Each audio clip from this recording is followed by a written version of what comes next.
اللهم صل على سيدنا محمد يا رب صل وسلم دائما ابدا على حبيبي. نئے سال کی ابتدا پہ لوگ ایک دوسرے کو مبارکباد دیتے ہیں. یہ طریقہ غیر مسلموں کا ہے، اسلام کا نہیں ہے. نیا سال جب شروع ہوتا ہے تو اس میں خوشی کا کوئی عنصر نہیں ہوتا کہ آپ مبارکباد پیش کریں. مبارکباد جب دیا کریں جب کسی کنوارے کی شادی ہو جائے، بے اولاد کا بچہ ہو جائے. ایسے موقع پہ مبارکباد کا کوئی تک بنتی ہے، اس کا کوئی تصور ہے. گلا میرا بیٹھا ہوا ہے، تھوڑا سا آپ لوگ برداشت کر لیں. تو کوئی خوشی کی بات ہو نا تو انسان مبارکباد دے، اچھا بھی لگتا ہے. خام خواہ کے تکلفات لوگوں نے نکالے ہوئے ہیں. نیا سال جب شروع ہوتا ہے تو کوئی ایسا کام ہوا نہیں ہے جس سے ہمیں خوشی ہو. اس لیے کہ نئے سال کا مقصد یہ ہے کہ ہم جتنی زندگی لے کر آئے تھے اس میں سے ایک سال اور کم ہو گیا، موت کے قریب ہو گئے. تو اس میں کون سی خوشی کی چیز ہے بھائی؟ کون سی ایسی بات؟ سالگرہ کا بھی یہی تصور ہے کہ آپ 52 سال کے ہو گئے، آپ 53 سال کے ہو گئے. تو خوشی تھوڑی ہے کہ آپ 52 سال کے ہو گئے. غم کی بات ہے کہ 52 کے ہو گئے آپ. لوگ اپنی عمر کم کر کے بتاتے ہیں، اس لیے کہ عمر کا کم ہونا تو خوشی کی بات ہے، عمر کا بڑھنا خوشی کی بات نہیں ہے. تو یہ کیسی بات ہے کہ عمر زیادہ ہو رہی ہے اور اس پہ کیک کاٹے جا رہے ہیں، خوشی منائی جا رہی ہے؟ تو کوئی اس کی کوئی تگ نہیں بنتا نا. لوگ پوچھتے ہیں کہ سالگرہ کیوں ناجائز ہے؟ اگر کوئی خوشی میں کھا رہا ہے تو مولوی حضرات کو تکلیف کیوں ہو رہی ہے؟ خود بھی تو یہ ماشاءاللہ اتنا کھاتے پیتے رہتے ہیں. تو ہم اگر خوشی میں غبارے پھوڑ لیتے ہیں یا ہم اگر خوشی میں کوئی دن منا لیتے ہیں تو اس میں کون سی ایسی بات ہے؟ تو یہ اس لیے غلط ہے کہ اس کا کوئی تک نہیں بنتا. شریعت ہمیں فضول کاموں کی اجازت نہیں دیتی ہے. کوئی لاجک نہ بنتی ہو، بس ایک خالصتاً غیر مسلموں سے ایک چیز آنکھ بند کر کے لے لی. ایک تو یہ کہ اس کی کوئی لاجک نہیں ہے ایسے موقع پہ خوشی منانے کی، نہ سالگرہ میں نہ نئے سال کی آمد پر، کیونکہ زندگی کم ہو گئی، آپ کی عمر زیادہ ہو گئی. عمر زیادہ ہونے سے خوشی نہیں ہوتی، غم ہوتا ہے. تبھی تو دیکھو خواتین کی عمر 35 کے بعد رک جاتی ہے. 35-36 کے بعد. ابھی ہمارے ایک دور کی رشتہ دار خاتون تھیں، ان کا انتقال ہوا ہے. انتقال غلط انفارمیشن کی وجہ سے ہوا. کم از کم میں جب چھوٹا تھا تو اس وقت وہ 35 سال کی تھیں. اب میں ماشاءاللہ پورے 4 دانت کا ہو گیا ہوں، لیکن وہ ابھی بھی کتنے سال کی تھیں؟ 35 سال کی. ڈاکٹر نے ان سے پوچھا، ان کو بلڈ پریشر کی بیماری تھی. ڈاکٹر نے پوچھا ایج کتنی ہے؟ بتانے لگی 35 سال. ظاہر ہے ڈاکٹر سے جب آپ غلط بات کرو گے تو وہ علاج صحیح نہیں ہوگا، اور وہ کیا ہوا؟ برین ہیمریج ہوا اور ان کی ڈیتھ ہو گئی. تو یہ کیا بات ہے کہ آپ 35 سال کے بعد اپنے آپ کو روک رہے ہیں، لیکن سالگرہ اسی حساب سے منا رہے ہیں کہ ہم 36 کے ہو گئے، ہم 37 کے ہو گئے. تو اس کا مطلب ہے کہ اندر سے خوشی نہیں ہے، اندر سے غم ہے. اوپر سے کیک بھی کاٹے جا رہے ہیں اور happy birthday to you بھی کیا جا رہا ہے. تو بھائی ان چیزوں کی کوئی لاجک نہیں ہے. اب سوال یہ پیدا ہوتا ہے کہ گورا پھر یہ کام کیوں کرتا ہے؟ گورا تو بڑا ذہین ہے نا. گورے تو کوئی کام بغیر لاجک کے کرتے ہی نہیں ہیں. اتنی معمولی سی بات ہماری سمجھ میں آ رہی ہے، گوروں کی سمجھ میں کیوں نہیں آ رہی؟ کیا خیال ہے بھائی؟ اگر وہ اتنے بے وقوف ہیں تو گورے کیوں ہیں؟ پھر اللہ نے ان کو گورا رنگ کیوں دیا بھائی؟ تو یاد رکھو ان کی سمجھ میں اس لیے نہیں آ رہی ہے کہ وہ ہیں بے سکون. ان کے لیے دنیا ہی سب کچھ ہے. یہاں ان کو انٹرٹینمنٹ کے لیے، تفریح کے لیے مصنوعی چیزوں کا سہارا لینا پڑتا ہے. حقیقی خوشی کی کوئی بھی چیز ان کے پاس نہیں ہے. سمجھ میں نہیں آ رہی بات میرا خیال.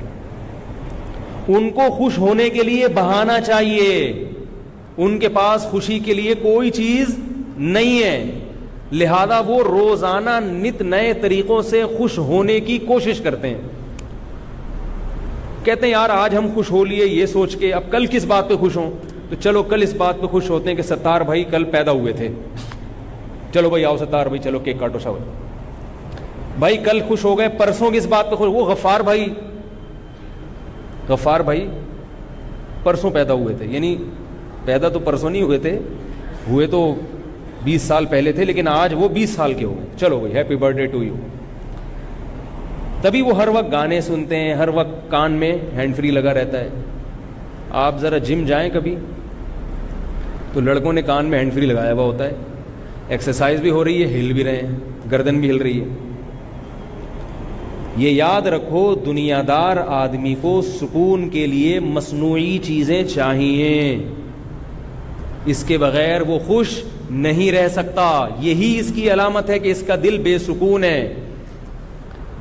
جب انسان کی طبیعت میں سکون ہوتا ہے تو وہ کچھ بھی نہ کر رہا ہو, بیٹھا ہوا ہو, اس کو خوشی محسوس ہو رہی ہوتی ہے. اور جب اندر سے دل میں بے سکونی کے کانٹے چبھ رہے ہوں تو اسے ہر وقت انٹرٹینمنٹ کے لیے کچھ نہ کچھ چاہیے. کبھی اس کو فلم دیکھنی پڑے گی, کبھی کرکٹ کے میچ دیکھنے پڑیں گے, کبھی اس کو سالگرہ منانی پڑے گی, کبھی نئے سال پر ایک دوسرے کو مبارکباد پیش کرنی پڑے گی. خام خواہ یہ چیزیں بنا کے بلا وجہ. وجہ کیا ہے؟ ان کی زندگی کا کوئی مقصد ہی نہیں ہے.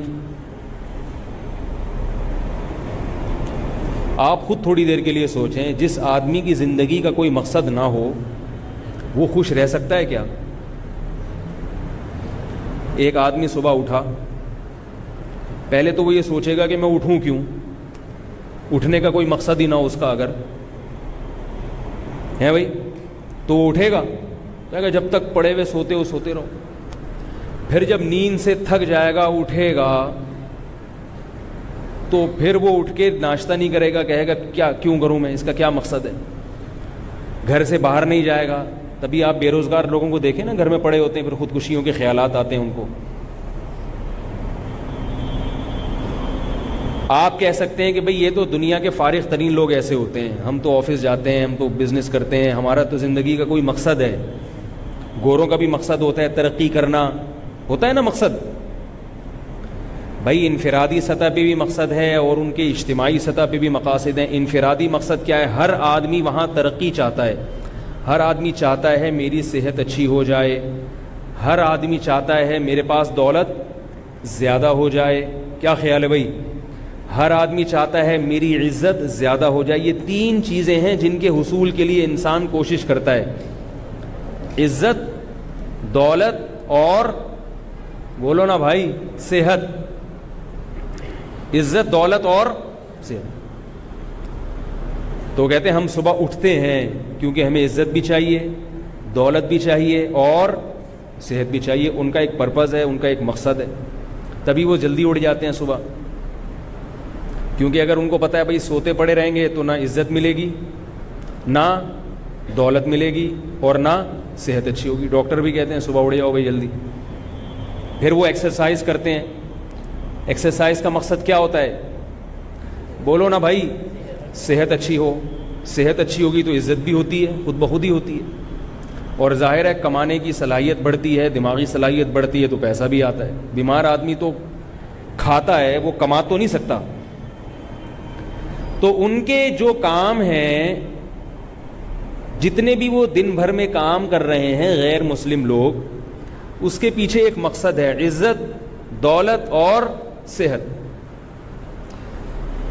اور اس کو ہم یوں سمجھیں کہ اس کا خلاصہ ہم 2 لفظوں میں یوں بیان کر سکتے ہیں کہ مزے اڑانا. زندگی کیسی گزر جائے؟ مزے کی گزرے. یہ ان کی زندگی کا مقصد ہے. مگر یہ ایسا مقصد نہیں ہے کہ یہ حاصل ہر ایک کو ہو بھی جائے, اور جس کو حاصل ہو اس سے پھر چھینے نہیں ہے. ایسا نہیں ہو سکتا. دیکھو, آپ نے اپنی زندگی کا مقصد ایک ایسی چیز کو بنایا کہ آپ کو پتہ ہے یا تو وہ مقصد حاصل ہوگا ہی نہیں, اور اگر ہو گیا تو چھن جائے گا, تو آپ کو سکون ملے گا؟ بولتے کیوں نہیں بھائی؟ مثال کے طور پر ایک پہاڑی کی چوٹی پہ ہیرا رکھا ہوا ہے, ڈائمنڈ, بہت مہنگا. اب آپ نے اپنی زندگی کا مقصد بنا لیا کہ یہ K2 پہاڑی کی چوٹی پر یہ ڈائمنڈ رکھا ہوا ہے, ہیرا رکھا ہوا ہے, اس ہیرے کو میں نے حاصل کرنا ہے. کیونکہ جب یہ ہیرا میری جیب میں آئے گا تو پیسہ تو آئے گا, پیسہ آئے گا تو صحت بھی پھر اپنی مرضی کی چیزیں کھائیں گے نا. کیا خیال ہے بھائی؟ بہت ساری چیزیں آ جائیں گی, پھر ڈاکٹر بھی اپنی مرضی کا ہوگا, اور عزت تو ملے گی خود بخود. تو آپ نے اپنی زندگی کا ہدف بنایا کہ یہ جو K2 پہاڑی کی چوٹی پہ ڈائمنڈ رکھا ہوا ہے میں نے یہ حاصل کرنا ہے. یہ انگریز کی زندگی کا خلاصہ بیان کر رہا ہوں آپ کو. ان کے افراد بھی اسی کے پیچھے بھاگتے ہیں, ان کی حکومتیں بھی. جیسے ابھی امریکہ کو دیکھ لو, UK کو دیکھ لو, وہ چاہتے ہیں ہم طاقتور سے طاقتور ترین بن جائیں, ساری دنیا پہ ہماری حکومت ہو, ساری دنیا کے وسائل ہمارے قبضے میں آ جائیں. تو اجتماعی سطح پہ بھی یہی سوچ ہے اور انفرادی بھی یہی سوچ ہے. سمجھ رہے ہو؟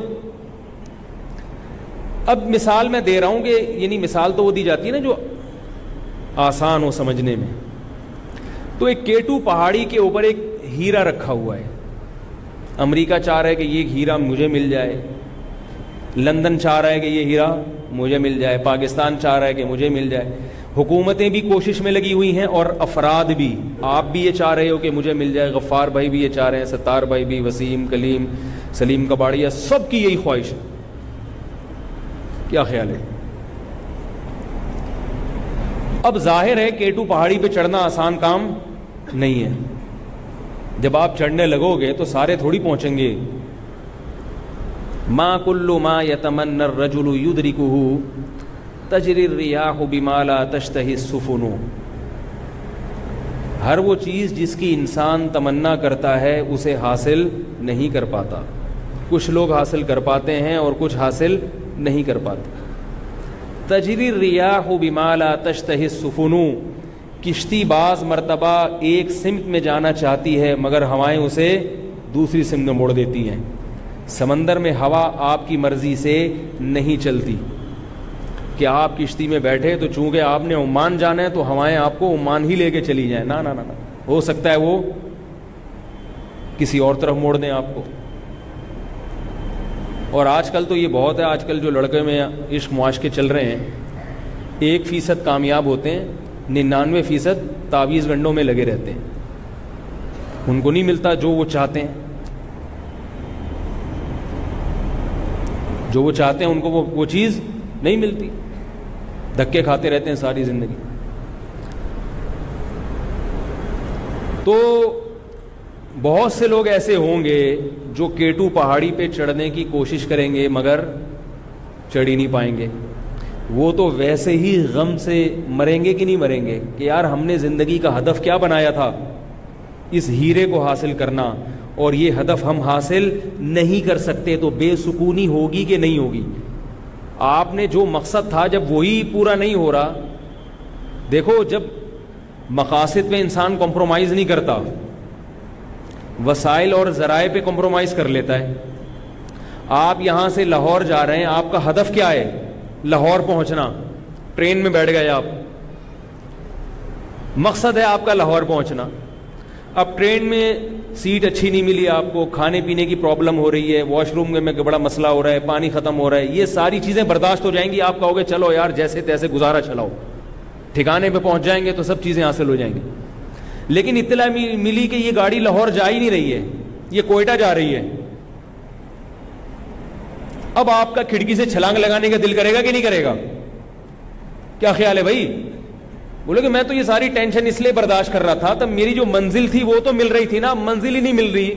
تو مجھے واش روم میں پانی بھی اگر مل جائے, سیٹ بھی اچھی مل جائے, تو میں نے کرنا کیا ہے؟ جہاں میں نے جانا کہاں ہے, اور جا گاڑی بالکل ہی اپوزٹ سائڈ پہ رہی ہے. اب آپ کھڑکی سے چھلانگ لگاؤ گے اگر شریف آدمی ہوگے. وہ ایک بندہ تھا نا حیدرآباد, وہ پنجاب سے آ رہا تھا, تو اس نے اپنے کسی دوست سے کہا کہ جب حیدرآباد آئے نا تو مجھے بتا دینا, اور میں سو رہا ہوں, اور اللہ کا واسطہ مجھے ضرور بتا دینا, اگر میں نہ اٹھوں تو کھڑکی سے پھینک دینا مجھے نیچے, کیونکہ میں سوتو ہوں, میری آنکھ نہیں کھلتی. وہ حیدرآباد آگے گزر گیا, کراچی آ گیا, تو اس کی آنکھ کھلی, اس دوست سے پوچھا یار مجھے حیدرآباد کیوں نہیں اتارا؟ تو کہنے لگا کہ یار میں نے, وہ کسی نے اس سے کہا کہ اب یہ تمہارا دوست تمہیں تمہاری کلاس لے گا, تم نے اس کو اتارا نہیں اور کھڑکی سے پھینکا نہیں. کہہ رہا نہیں, کلاس اصل میں وہ لے گا جس کو کھڑکی سے پھینکا ہے میں نے باہر.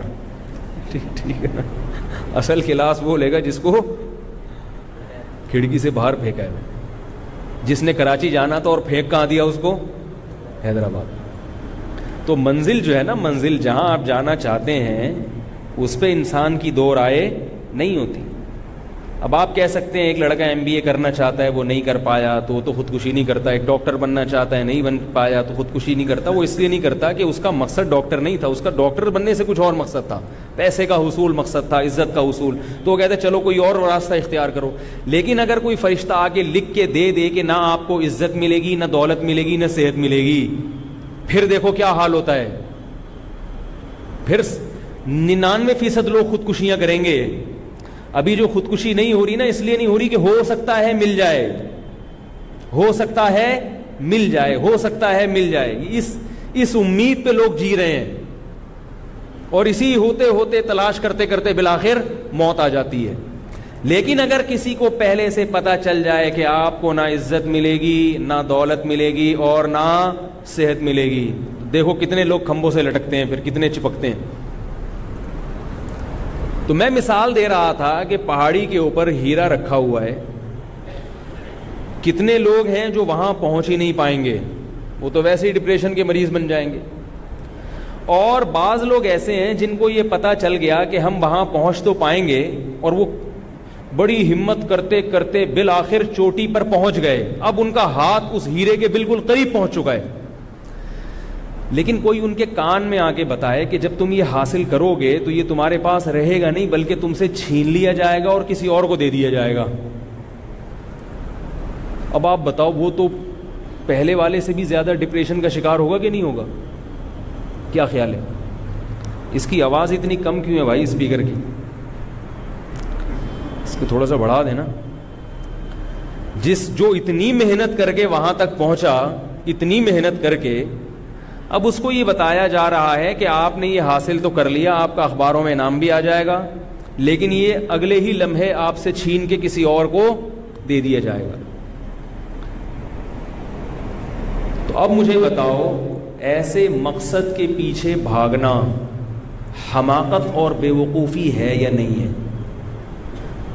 جس مقصد کے حصول کے بعد بھی ناکامی ہو, حصول سے پہلے بھی ناکامی, اور اگر حصول ہو جائے تھوڑی سی آہستہ کر دیں یار, بہت زیادہ تیز ہو گئی.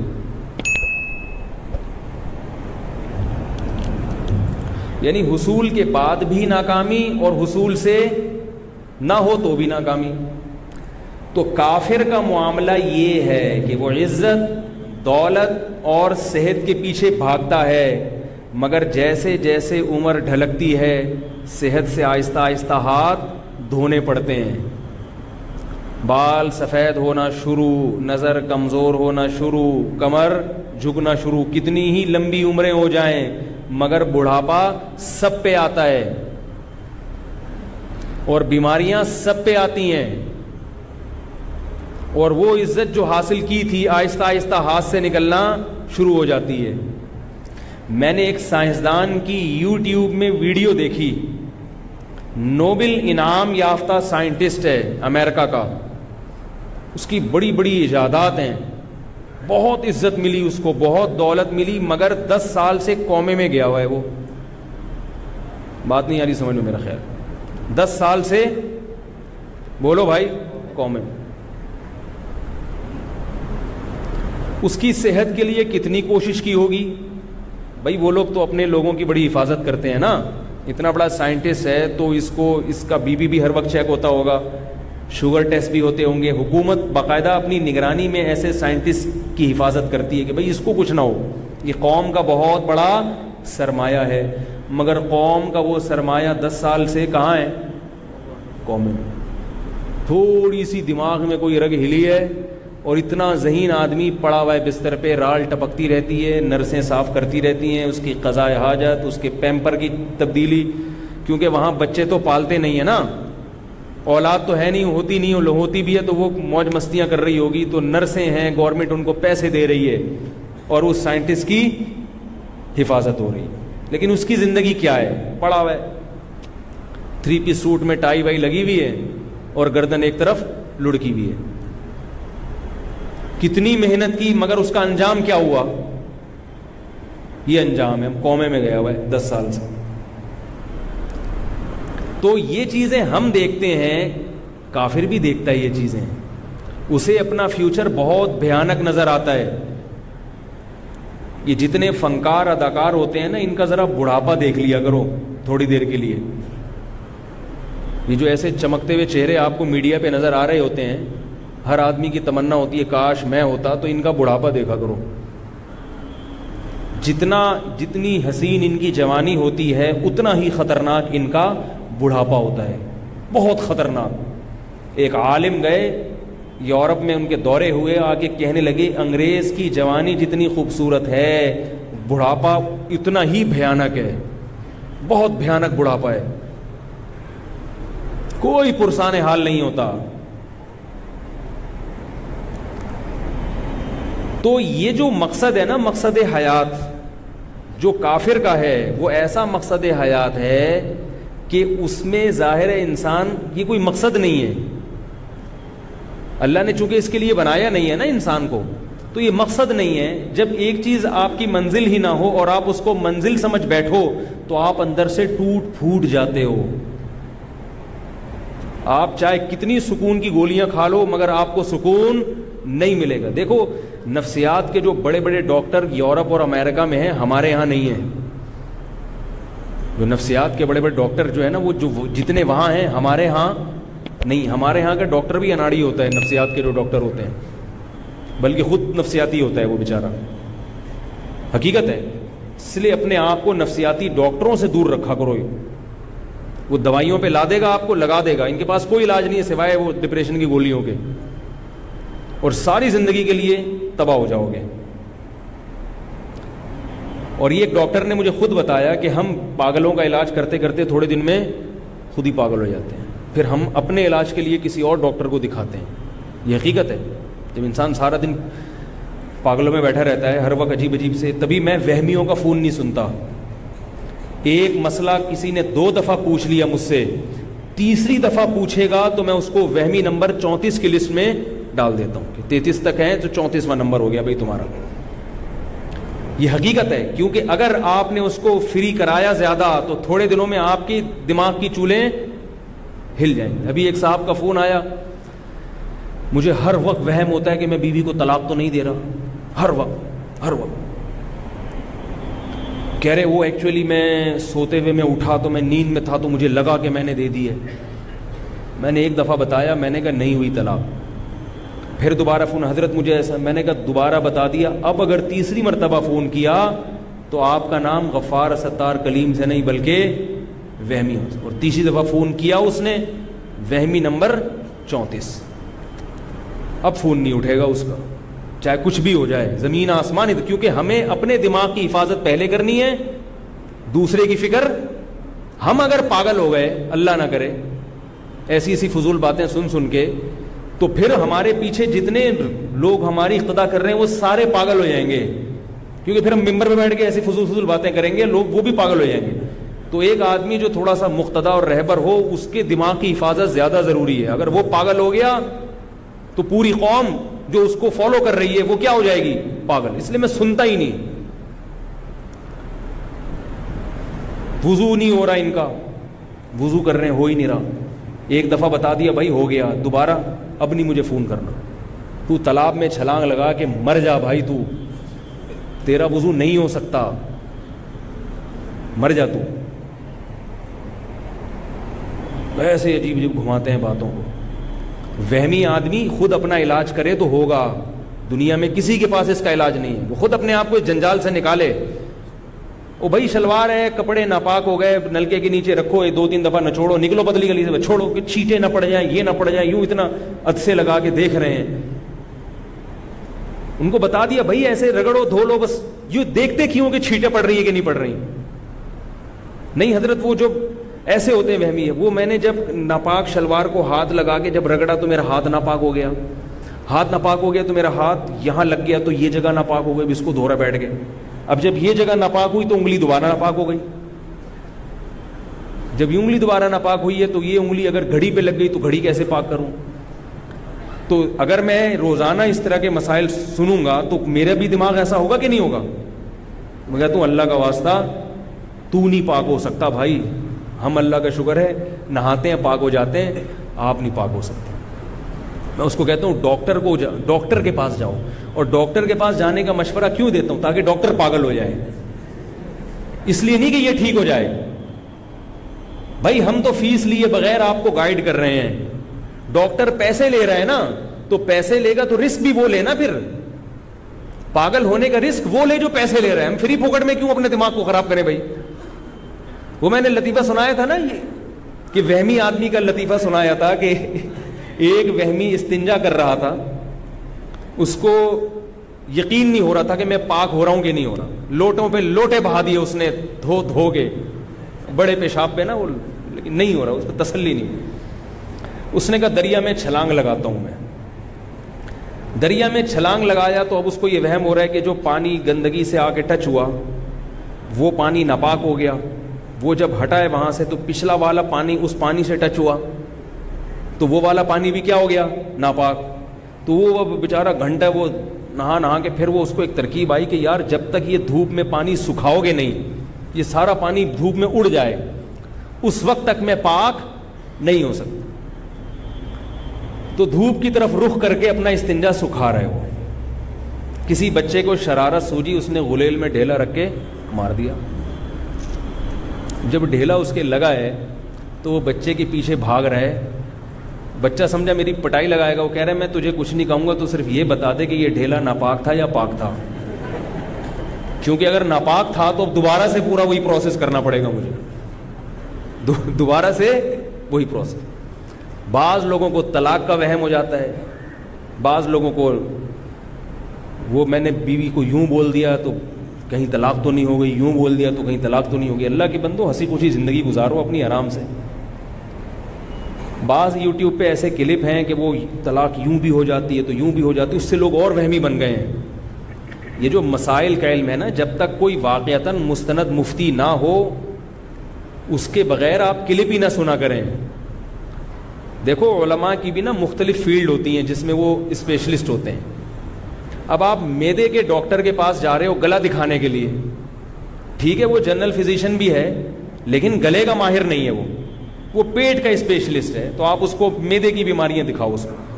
جیسے ڈاکٹروں میں مختلف شعبوں میں ماہر ہوتے ہیں, کچھ تو جنرل فزیشین ہوتے ہیں تھوڑی تھوڑی شدھ بدھ ہر ایک کی رکھتے ہیں, لیکن پھر الگ الگ شعبوں میں ماہر ہوتے ہیں. ایسے ہی علماء میں سب درس نظامی پڑھ کے عالم بن جاتے ہیں, ہر شعبے میں تھوڑی بہت شدھ بدھ ہوتی ہے, مگر ہر فیلڈ میں ماہر نہیں ہوتا. اب جو حدیث کے علم میں ماہر ہے وہ فتوے میں ماہر نہیں ہوتے. سمجھ میں آ رہی ہے بات؟ بعض علماء علم حدیث میں بڑے ماہر ہوتے ہیں, سندوں کی بحثیں ان کو بہت یاد ہوتی ہیں کہ یہ راوی کمزور ہے, یہ ثقہ ہے, یہ قابل اعتماد ہے, یہ حدیث صحیح ہے ضعیف ہے, لیکن فتوے کی لائن میں وہ زیرو ہوتے ہیں. فتویٰ نہیں لیا جائے گا ان سے.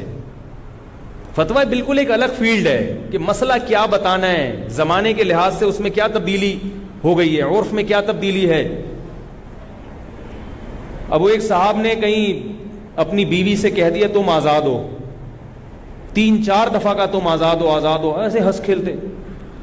اب وہ بیوی نیم مفتی خطرہ ایمان, وہ عالمہ بنی ہوئی تھیں, وہ رونے دھونے لگی, کہنے لگی یہ تو طلاقیں واقع ہو گئی ہیں.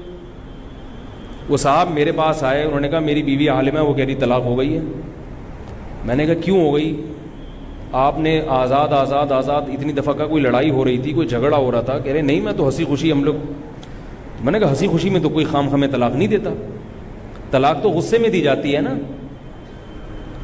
میں نے کہا آپ کی نیت کیا تھی, کچھ اور کسی اور چیز سے آزاد کر رہے ہوگے آپ, سوچو, اس کو یاد نہیں آ رہا. یہ بھی یاد رکھو طلاق غصے میں ہو جاتی ہے. یہ جو لوگ کہتے ہیں نا شدید غصہ تھا تو طلاق نہیں ہوئی, ایسی کوئی حدیث نہیں ہے کہ شدید غصے میں طلاق نہیں ہوتی. طلاق ہوتی ہی غصے میں عام طور پر. مزے ایک تبلیغی جماعت کے عالم تھے, ان کے پاس کوئی آیا, کہنے لگا میں نے غصے میں بیوی کو طلاق دی ہے. انہوں نے کہا کہ ہو گئی ہے. انہوں نے کہا بہت سخت غصے میں تھا میں. انہوں نے کہا ایسے کوئی بھی نہیں کہتا کہ جا میری پیاری تجھے طلاق, غصے میں ہی ہوتا ہے یہ کام. آج کل نئے نئے مفتی آ رہے ہیں مارکیٹ میں, انہوں نے یوٹیوب پہ ایسے مفتی بہت ہیں کہ غصے میں ہو تو طلاق نہیں ہوتی, اور حدیث کا ریفرنس بھی دے دیں گے. کوئی ایسی حدیث نہیں ہے کہ جس میں آتا ہو کہ غصے میں طلاق نہیں ہوتی, ایسی کوئی حدیث نہیں ہے. حدیثوں کے ترجمے غلط کر دیتے ہیں لوگ, ریفرنس کو دیکھتے ہیں بس, بخاری کا حوالہ مل جائے, مسلم کا حوالہ مل جائے, اتنا دیکھتے ہیں لوگ. آگے لوگوں میں شعور نہیں ہے کہ اس حدیث کا, اس میں کوئی ایسا لفظ بھی ہے جو غصے پر دلالت کر رہا ہو.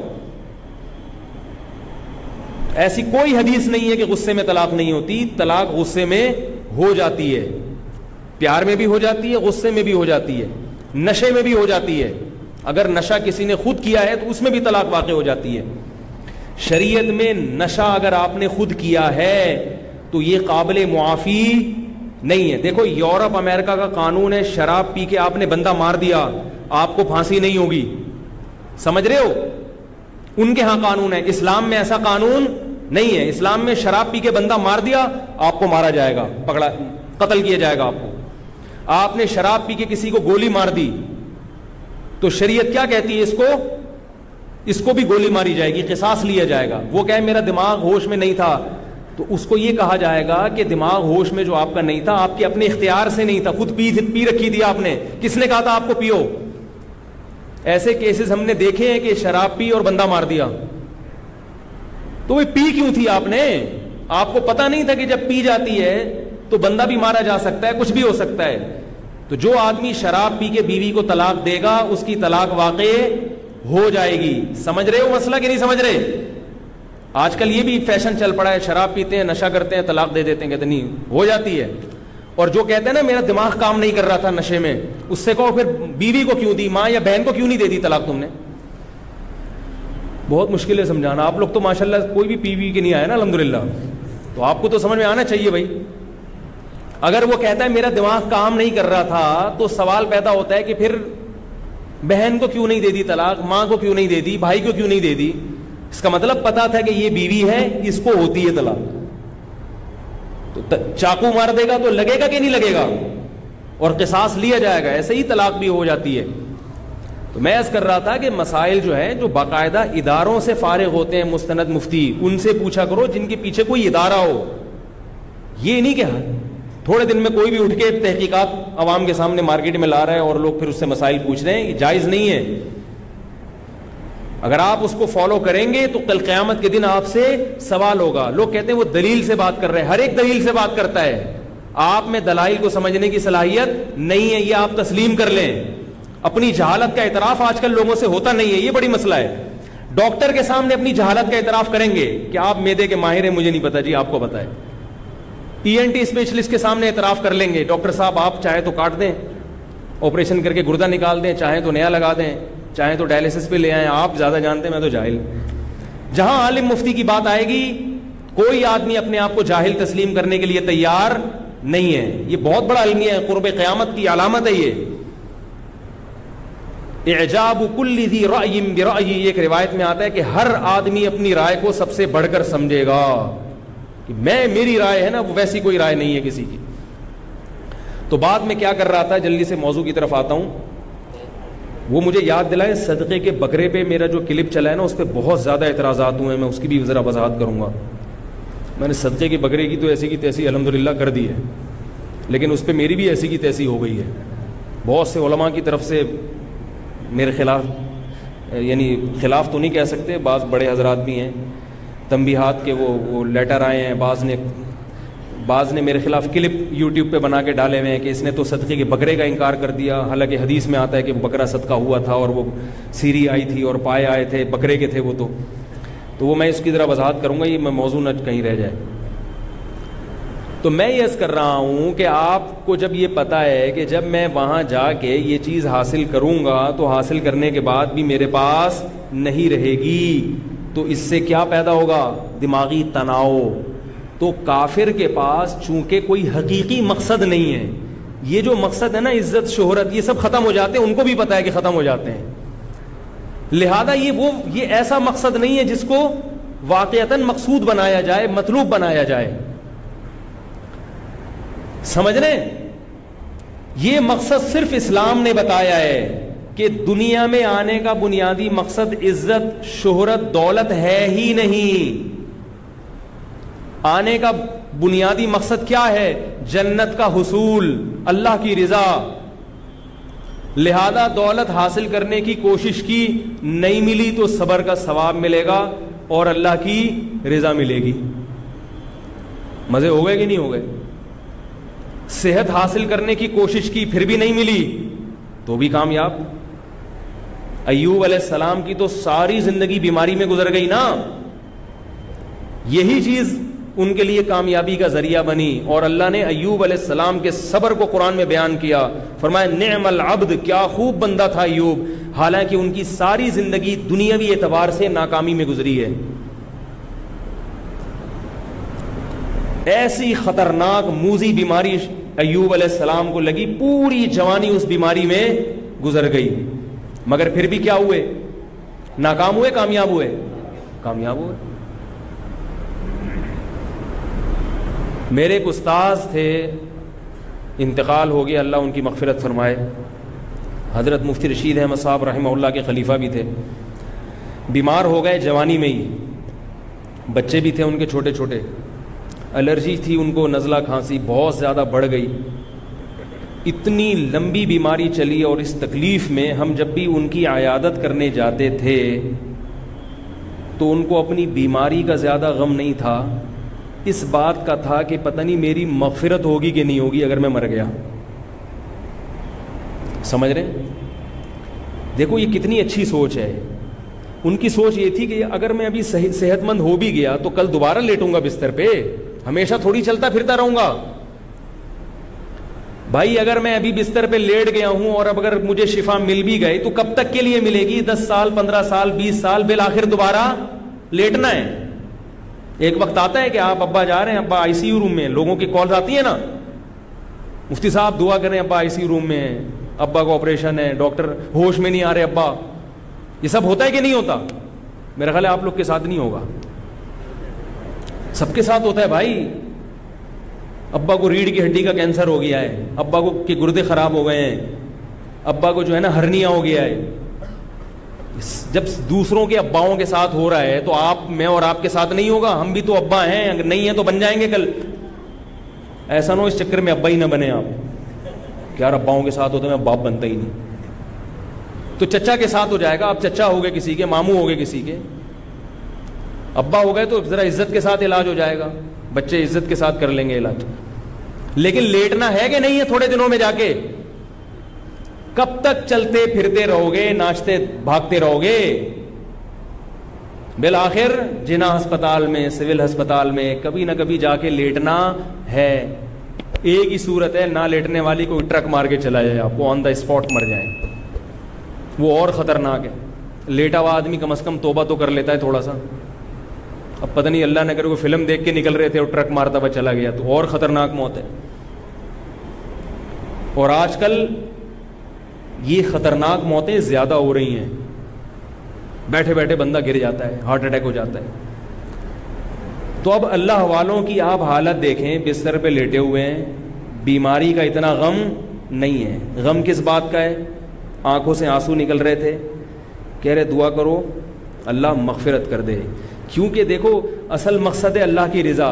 ان کی دل میں نیت تھی اگر وہ حاصل ہو جائے تو ابھی مر جائے کوئی پرواہ نہیں ہے، بچ جائے تو بھی ٹھیک ہے، نہیں بچے تو بھی ٹھیک ہے. تو ایسا آدمی خودکشی کرے گا؟ کبھی بھی نہیں کرے گا. ایسا آدمی ڈپریشن کا مریض بنے گا؟ کبھی بھی نہیں بنے گا. اس کو پتا ہے کہ اس غم میں اور تکلیف میں میرے گناہ معاف ہو رہے ہیں. بعض بزرگوں پر یہ اس کیفیت کا اتنا غلبہ ہوا ہے، تکلیف میں گناہ معاف ہوتے ہیں نا، تو ان ایسا غلبہ ہوا ہے کہ تکلیف پہنچتی تھی تو وہ مسکرا دیتے تھے. ایسا غلبہ بھی ہوا ہے. رسول اللہ صلی اللہ علیہ وسلم نے ارشاد فرمایا کہ مسلمان کو، یعنی اہل ایمان کو جس کا اللہ پر اعتماد اور توکل ہے، ایک کانٹا بھی چبھتا ہے تو اس کانٹے کے بدلے میں بھی اس کا کوئی گناہ معاف ہوتا ہے. تو جب انسان مقصد ہی آخرت کو بنا لے گا تو اسے انٹرٹینمنٹ کے لیے سالگرہ کی ضرورت, بولو نا بھائی, نہیں پڑے گا, وہ ایسے ہی خوش ہوگا. ہر آنے والا دن موت کے قریب کر رہا ہے, زندگی سے بہت زیادہ محبت نہیں ہوگی اس کو, ہوگی محبت اعتدال سے. زندہ رہنے کا ہر ایک کو شوق ہوتا ہے, مگر اعتدال سے ہو تو اچھا ہے, اعتدال سے زیادہ بڑھ جائے تو یہی آپ کو مریض بنا دے گا. کسی سے بھی جب زیادہ محبت ہوتی ہے نا بیوی کے علاوہ تو پریشان ہی ہوتا ہے آدمی. بھائی عشق معاشقہ ہو گیا اور وہ چیز مل نہیں رہی تو پریشان ہوتے ہیں نا لوگ, کھمبے سے چپک رہے ہیں. بھائی نارمل رہتے تو یہ نوبت نہ آتی. کیا خیال ہے؟ تو اسی طرح یہ عشق زندگی سے بھی ہو جاتا ہے بعض لوگوں کو, بلکہ اکثریت کو زندگی سے بھی عشق ہو جاتا ہے. اگر زندگی سے آپ کو عشق ہو گیا تو بڑی خطرناک بات ہے, کیونکہ یہ محبوبہ بالآخر آپ کو چھوڑ کر جانے والی ہے. اس سے جو بے سکونی ہوگی وہ بہت زیادہ ہوگی. اس لیے زندگی سے محبت کرو مگر عشق نہ کرو, ایک اعتدال سے محبت کرو جیسے ہمارے بزرگوں نے کی ہے. اللہ زندہ رہنے کا شوق ہے, مر گئے تو بھی کوئی ٹینشن نہیں ہے, سمجھ رہے ہو؟ نہیں تو آج نہیں مریں گے تو کل مریں گے. یہ ایسے ہی ہے جیسے آپ لاہور جا رہے تھے, آپ کو کسی نے بتایا کہ 18 گھنٹے میں آپ پہنچیں گے, منزل آپ کی لاہور ہے 18 گھنٹے میں, لیکن درمیان میں حیدرآباد سے اتار کے آپ کو جہاز میں بٹھا کے 2 گھنٹے میں پہنچا دیا. آپ کہو گے چلو یار جو 18 گھنٹے کا سفر تھا وہ 1-2 گھنٹے میں ہو گیا. تو 60 سال میں جانا تھا اللہ کے پاس, 70 سال میں جانا تھا, اللہ نے کیا 35 میں ہی چلو بھائی جب جانا وہی ہے ذرا جلدی چلے گئے. کیا خیال ہے؟ کوئی ٹینشن کی بات نہیں. ہمارے شیخ حضرت مفتی رشید احمد صاحب رحمہ اللہ تعالیٰ, ان کی عمر جب 63 سال کی ہو گئی تو فرماتے تھے اب مجھے زندہ رہتے ہوئے شرم آنے لگی ہے. بھئی نبی صلی اللہ علیہ وسلم 63 میں چلے گا, میں پھر بھی زندہ ہوں. تو شرما شرمی میں 78 سال 80 سال تک زندہ ہی رہے وہ, ٹھیک ہے نا, صحت اتنی اچھی تھی, اتنی اچھی صحت, کیونکہ جب خوش رہتا ہے تو صحت خود بخود اچھی ہوتی ہے. اب زندہ رہنے کی بھی فکر ایک فکر ہے نا, وہ بھی تو آپ کو گھلائے گی اندر سے. کیا خیال ہے؟ اب آپ زندہ رہنے کے شوق میں بہت یار میں بس مروں نہیں, تو یہ بھی تو ایک ٹینشن ہے نا, تو اس سے تو اور مرو گے. یہ جو گوروں کی اتنی اچھی صحتیں ہیں نا, اگر ان کو ڈپریشن نہ ہو تو یہ 2-2 سال زندہ رہیں. اور ہماری جو حالت ہے نا, ہم لوگ جو ٹینشن فری زندگی گزارتے ہیں, اگر ہماری وہ اچھی خوراکیں ہمیں ملنا شروع ہو جائیں تو ہم بھی 200 سال تک چلے جائیں گے. تو ہم کھا جو کچھ رہے ہیں, جو پانی پی رہے ہیں, یہ پتہ نہیں ہم زندہ کیسے ہیں. 36% گٹر کا پانی شامل ہے, یہ جو لائن کا پانی آپ پی رہے ہیں, صرف 36%, پھر بھی زندہ ہے ماشاءاللہ. پانی لوگ بوائل کر لیتے ہیں, مگر ابلا ہوا پانی وہ خود ایک نقصان دہ چیز ہے, وہ نیچرل تھوڑی ہے. ابلا ہوا پانی پی کے مرا ہوا پانی ہے وہ, جب پانی بوائل کر لیا مر گیا وہ, ختم, اس کی ساری غذائیت ختم. اب آپ وہ پیئیں گے, ہضم بھی جلدی ہوگا, لیکن تھوڑے دنوں میں آپ کا معدہ چھوئی موئی بن جائے گا اور اس میں نیچرل پانی ہضم کرنے کی صلاحیت ختم ہو جائے. تبھی جو ابلے ہوئے پانی پیتے ہیں وہ عام پانی کا ایک گھونٹ نہیں پی سکتے. اس لیے پانی بھائی ابال کے نہیں پیا کرو. جو ڈاکٹروں کی وہ بات کبھی بھی تسلیم نہ کرو جو فطرت کے خلاف لے کے جا رہی ہے. یہ بات یاد رکھو, چاہے کیسی تحقیقی ریسرچ کیوں نہ ہو. ہزاروں سال سے انسان بغیر ابلا ہوا پانی ہی پیتا آ رہا ہے, آدم علیہ السلام سے لے کے آج تک. ہمارے نبی نے بھی کبھی پانی ابال کر نہیں پیا. ٹھیک ہے پانی ابال کر پینے میں, اس کو ابالنے میں جراثیم ختم ہو جاتے ہیں, بہت چیزیں آ جاتی ہیں, لیکن وہ نیچرل نہیں رہتا. کچھ چیزیں ایسی آ جاتی ہیں اس میں جو آپ کی صحت کے لیے نقصان دہ ہیں. لیکن مصیبت یہ ہے کہ کچا پیئیں تو 36% گٹر ہے اس میں, فلٹر کر کے پیئیں تو کچرا تو نکل جائے گا مگر گٹر کے جراثیم تو نہیں نکلیں گے نا اس میں. ابال کے پیئے تو اس کی اپنی ایک مصیبت ہے. وہ ابلا ہوا, بیمار آدمی کے لیے ابلا ہوا پانی ٹھیک ہے, بچے کے پیٹ ویٹ خراب ہو جائے یا کوئی ایسے موشن لگ جائیں, کوئی نزلہ زکام بخار ہو, اس کے لیے ابلا ہوا ٹھیک ہے. عام نارمل آدمی بوائل پانی پیے گا نقصان ہوگا, ریزسٹنٹ پاور آپ کی ختم ہو جاتی ہے, بیماریوں کے خلاف دفاع کی قوت ختم ہو جاتی ہے. تو اب پھر پریشان ہے کہ پانی نہیں مل رہا ہمیں. آپ خود اندازہ لگاؤ کیا پیا, غصہ پیتے ہیں بس بیٹھ کے, اور کچھ بھی نہیں. اور یہ جو نیسلے کا پانی ہے یا دوسری کمپنیوں کا پانی ہے, یہ تو بہت ہی نقصان دہ صحت کے لیے. اس میں منرل ڈالے جاتے ہیں آرٹیفیشل. آپ یہ پانی ذرا گرم کر کے پیو, آپ کو کھٹا محسوس ہوگا. تو اس لیے سب سے بہتر پانی وہ ہے جو لائن میں آ رہا ہے, اس کو فلٹر کر کے پی لیا کرو بس, اور 36% گٹر کو اگنور کر دو. کیونکہ انسان جب یہ ہوتا ہے نا, اس میں خود بخود ریزسٹنٹ پاور پیدا ہو جاتی ہے. جس علاقے میں کا پانی پیے گا تھوڑے دنوں میں اسی کا عادی ہو جائے گا. تو اس کے علاوہ اور میں نے بہت اس پانی پہ تحقیق کی ہے, بہت لوگوں سے ملا ہوں کہ پانی کون سا پیے. ہر پانی میں گڑبڑ ہے. یہ جو بازار کا پانی پیکنگ کا آ رہا ہے یہ تو تباہ کر رہا ہے آپ کی ہڈیوں کو, آپ کے بال کو سفید کر رہا ہے. یہ وقت سے پہلے یہ جو پیکنگ کے پانی آ رہے ہیں نا, سیل پیک پانی, کوئی کسی بھی کمپنی کا ہو, سب بیکار ہے. تو سب سے اچھا پانی وہی ہے جو بارش کا پانی برستا ہے, ہب ڈیم میں آتا ہے, کتے نہاتے ہیں, بلیاں نہاتی ہیں اس میں, اور پھر وہ لائن پہ چلتا ہے تو قدرتی نا. پھر وہ گورنمنٹ اس کو فلٹر کرتی ہے. ایسا نہیں ہوتی گورنمنٹ, ایسے اتنی بھی نالائق گورنمنٹ نہیں ہے. اس کو ریت بجری میں فلٹر کر کے تھوڑی سی کلورین ملاتی ہے, جراثیم مر جاتے ہیں, پھر وہ لائنوں میں آتا ہے. تو اس میں جو لائنوں کے اندر جو بلی اور کتے اور چوہے ہیں ان کو چھاننے کے لیے آپ اپنے گھر میں کیا لگا لو, ایک فلٹر لگا لو, تاکہ ریت کچرا چھن جائے بس. اس کے علاوہ کوئی اور پانی پینے کی چندہ ضرورت نہیں ہے. یہی ہے. یا بورنگ کا اگر میٹھا پانی نکل آئے تو سبحان اللہ, بورنگ کا پانی کسی اگر میٹھا نکل آئے تو اس سے بہتر تو کوئی پانی ہے نہیں. لیکن ہمارے یہاں بورنگ کا میٹھا ہوتا نہیں. خیر بات کہاں سے کہاں چلی گئی جی. ہاں وہ میں بتاتا ہوں ابھی. تو یہ بات خوب یاد رکھیں کہ وہ لوگ نا انٹرٹینمنٹ کے لیے ان کو کچھ نہ کچھ چاہیے خوشی کے لیے, لہذا وہ سالگرہ بھی منائیں گے, نئے سال پہ مبارکباد بھی دیں گے, ہیپی نیو ایئر بھی کریں گے. کوئی ایسے کام جس کی کوئی لاجک نہیں بنتی, وہ کہ تھوڑا ادھر ناچ لو, تھوڑا یوں کر لو. بالوں کے فیشن بنائیں گے, وہ کہیں گے یہ والا اسٹائل تو اب دیکھ لیا ہے یار, ساری دنیا کو پتہ ہے. ہم دیکھو بچپن سے میں ایسے بال رکھتا آ رہا ہوں, پٹے والے. یہاں سب علماء کو ہم نے ایسے ہی دیکھا, ایک ہی اسٹائل کے بال ہوتے ہیں, اسی میں خوش رہتے ہیں وہ. لیکن نوجوان نسل کو دیکھو, آج یہ والا پف بنا کے آیا ہوا ہوگا, 2 دن میں دل بھر جائے گا اس کا. پھر یہاں یہ والی سائڈ کی مانگ نکالے گا, پھر یہ والی مانگ نکالے گا, پھر گھنگریالے کر کے آ جائے گا, پھر جیسے وہ جنگلی چوہے کے کانٹے ہوتے ہیں ایسے بال بنا. یہ بے سکونی کی علامت ہے کہ اس آدمی کا دل اندر سے سکون میں نہیں ہے. اگر سکون میں ہوتا تمیز سے ایک جیسے بال بناتا, ایک جیسا فیشن کرتا, ہنسی خوشی زندگی گزار کے دنیا سے چلا جاتا. یہ سکون نہیں ہے, تبھی تو کبھی یہاں تک شرٹ کھینچی ہوئی کمر نظر آ جائے. عجیب عجیب فیشن آ رہے ہیں, کمر دکھا رہے ہیں اپنی بھائی, کبھی کیا کر رہا ہے, کبھی کیا کر رہے ہیں. خواتین بھی یہی کر رہی ہیں, نئے نئے فیشن. یہ خدا کی قسم, میرے شیخ مفتی رشید احمد صاحب کہا کرتے تھے کہ جب انسان گناہ کرتا ہے سب سے پہلا عذاب جو اللہ کی طرف سے اس پر آتا ہے وہ یہ کہ اس کے دل کا اللہ سکون چھین لیتے ہیں, دل کا سکون چھین لیتے ہیں. اس کو پھر ان چیزوں میں سکون تلاش کرتا ہے مگر ملتا نہیں ہے. یہ لوگ فیشن تو بہت اختیار کرتے ہیں مگر اس فیشن سے پھر بھی ان کے چہرے پہ نور نہیں آتا, نور نہیں آتا. مائیکل جیکسن کے چہرے پہ نور تھا, کیسا عجیب چپڑا ہوا چہرہ تھا اس کا, حالانکہ کتنی ڈسٹمپر کے ڈبے خالی کیے ہوں گے اس نے اس کو بنانے کے لیے, اور فشنگ اور فشل اور پتہ نہیں کیا کیا, پھر بھی عجیب سا نور. تو ہم نے علماء کے چہروں پر دیکھا ہے, صحابہ صابن سے نہاتے ہیں, نہ کوئی فیشن, نہ کوئی بال بنائے, کوئی ٹوپی پہنتا ہے, کوئی پگڑی پہنتا, آ گئے بس. ساری زندگی میرے شیخ حضرت مفتی رشید احمد صاحب نے ساری زندگی سفید کپڑے پہنے ہیں, ساری زندگی اسی ایک جیسا ڈیزائن, ایک جیسے کپڑے, کیونکہ اندر سے سکون ہے نا طبیعت میں, تو اوپر سے طبیعت میں کھلبلی نہیں مچی ہوئی. دیکھو ایک بات میں آپ کو بتا کے اپنے وہ صدقے کے بکرے پہ جلدی سے بات سمیٹتا ہوں میں. آپ مجھے بتاؤ, جب ہم صبح اٹھتے ہیں, صبح جب ہم اٹھتے ہیں اور ہم گھر میں بیٹھے ہوتے ہیں, جو نمازی لوگ ہیں وہ مسجد میں آ کے صف میں بیٹھ جاتے ہیں, سب خاموش ہوتے ہیں کہ نہیں ہوتے؟ ایک عجیب خاموشی کا ماحول ہوتا ہے فجر کی نماز سے پہلے. امام اگر 4 منٹ لیٹ بھی ہو جائے تو کوئی پیچھے مڑ کے نہیں دیکھتا, چپ چپ کر آرام سے بیٹھے رہتا ہے.